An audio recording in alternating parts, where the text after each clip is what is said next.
अस्सलाम वालेकुम दोस्तों, कैसे हैं आप लोग। उम्मीद और दुआ है कि आप लोग खैरियत से हों। शुरू अल्लाह के नाम के साथ जो बहुत मेहरबान और नहायत रहम वाला है।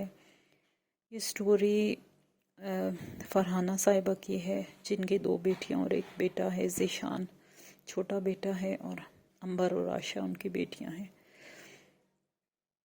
वो बहरिया टाउन फेज़ 2 रावलपिंडी में रहते हैं और वो कहती हैं कि जब फेज़ 2 उस वक्त पूरी तरह आबाद नहीं था तो हम लोग वहाँ शिफ्ट हुए थे। हमने घर लिया और बहुत खूबसूरत लोकेशन है, काफ़ी ग्रीनरी है वहाँ। और वो बताती हैं कि हमारा टेरेस और हमारे फ्रंट पे जो घर है उसके साथ एक घर था जो बिल्कुल खाली था। वो किसी ने ले रखा था, वहाँ कोई रहता नहीं था। वल्लाह आलम उसकी क्या स्टोरी थी। और उसमें काफ़ी दरख्त लगे हुए थे और बड़े बड़े दरख्त लगे हुए थे और जिन्होंने उस घर को कवर किया हुआ था, लेकिन जो ऊपर वाला पोर्शन था वो नज़र आता था हमारे घर से। वहाँ एक हमेशा जैसे खाली घर का एहसास होता है, एक अजीब डरावनी सी कैफियत रहती थी। कहती है सर्दियों के दिन थे और मेरी मदर को अक्सर जो है एक कंप्लेंट होती थी। अक्सर मेरे फादर से वो बात किया करती थी कि उस घर में ना वो कहती थी वो घर खाली नहीं, उसमें कोई रहता है। तो उनके फादर हंसते थे कि नहीं वो घर खाली है और कैसे तुम्हें शक हुआ। तो वो बताती थी मुझे वहाँ किसी की मूवमेंट फील होती है और अक्सर ऊपर वाले कमरे में एक ब्लैक शेडो जो एक्सरे जैसे होता है, जैसे एक्सरे नज़र आता है वैसे रिब्स भी नज़र आती थी उसकी, और गंजा सा सर और एक शेडो ब्लैक फिगर सा उनको नज़र आता था। और वो पहले समझी कि कोई इंसान इस घर की रखवाली के लिए वहाँ रहता है, लेकिन बाद में साबित हुआ, उनके फादर ने भी पूछा, वहाँ कोई भी नहीं रहता था। तो अक्सर उनकी बेटियों को तो ऐसा कोई कुछ नज़र नहीं आता था, सिर्फ जो फरहाना साहिबा थी उन्हें ही वो चीज़ नज़र आती थी। वो नमाज और रोज़े की पाबंद थी और ज़िक्र अस्कार भी वो करती रहती थी। खैर वो कहती हैं कि मैंने कुछ इतना सीरियस नहीं लिया। तो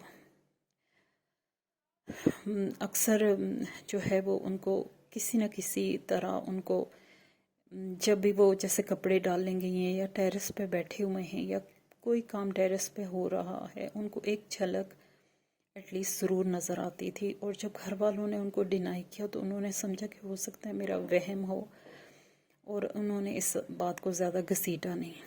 तो कहती हैं कि एक दिन मैं टेरेस पे कपड़े डाल रही थी और मैंने देखा कि जो खिड़कियों के पर्दे थे वो मेरी आंखों के सामने साइड पे हुए, और एक फिगर जो था वही ब्लैक फिगर जो अक्सर मुझे वहम ही लगता था, लेकिन वो वहम नहीं था।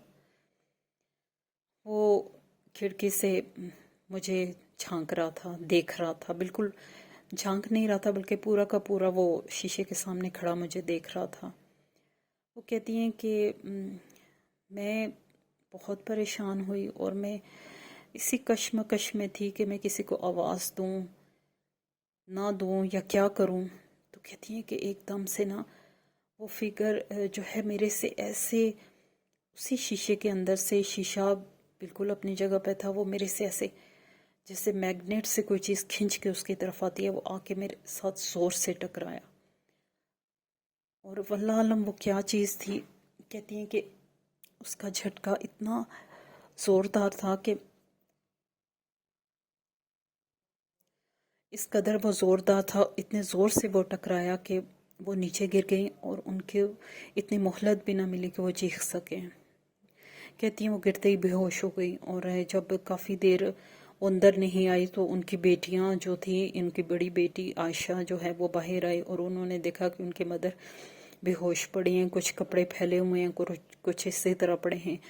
तो वो बड़ी परेशान हुई, उन्होंने आवाज़ दी अपनी बहन को, और अपने फादर उनके घर में नहीं थे, उनको फ़ोन किया और उनको लेके हॉस्पिटल चले गए। किसी को समझ नहीं आ रही थी कि वो क्यों बेहोश हुई हैं। किसी के वहम गुमान में भी नहीं था कि वो इस तरह किसी मतलब गैर मरई چیز سے افیکٹ ہوئی ہیں۔ خیر وہ انہیں ہاسپٹل لے کے گئے اور کافی 2 دن اور کچھ گھنٹے جو تھا وہ بے ہوش رہیں، کافی لمبا ٹائم انہوں نے بے ہوشی میں گزارا۔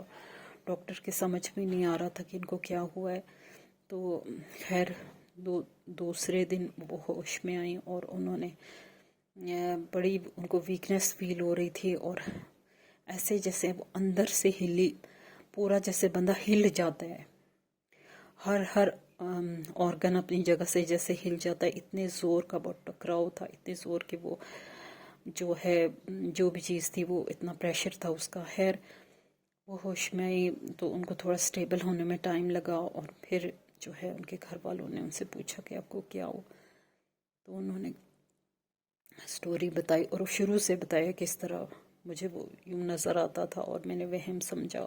خیر وہ بتاتی رہتی تھی، وہ پہلے سے آگاہ تھے۔ پھر خیر ان کو ایک مولوی صاحب جو ان کے فیس 2 میں ہی مسجد ہے، اس کے مولوی صاحب تھے، ان کے پاس کے دم شم کرایا، اور انہوں نے بتایا کہ وہ وہاں کوئی آسیب کا بسیرا ہے، جنات کی مخلوق ہے، اور وہ جس کو کہتے ہیں شر پسند جن، اس طرح کی کوئی مخلوق ہے جس سے آپ کا پہلے انٹریکشن ہوا ہے اور اس کے بعد وہ آپ پہ اس نے حاوی ہونے کی کوشش کی ہے، لیکن چونکہ وہ ایک پرہیزگار خاتون تھی وہ اس کے حملے سے بچ گئی۔ تو یہ ایک سٹوری تھی جو عائشہ نے اپنی مدر کی مجھ سے شیئر کی، امید ہے کہ آپ کو پسند آئی ہوگی۔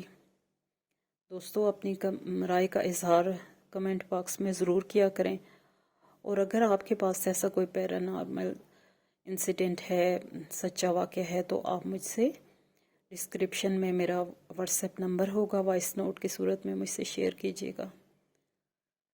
اجازت چاہتی ہوں، اللہ حافظ، خوش رہیں، دوسروں کے لیے آسانیاں کریں تاکہ اللہ پاک آپ کے لیے بھی آسانیوں کا انتظام کریں، آمین۔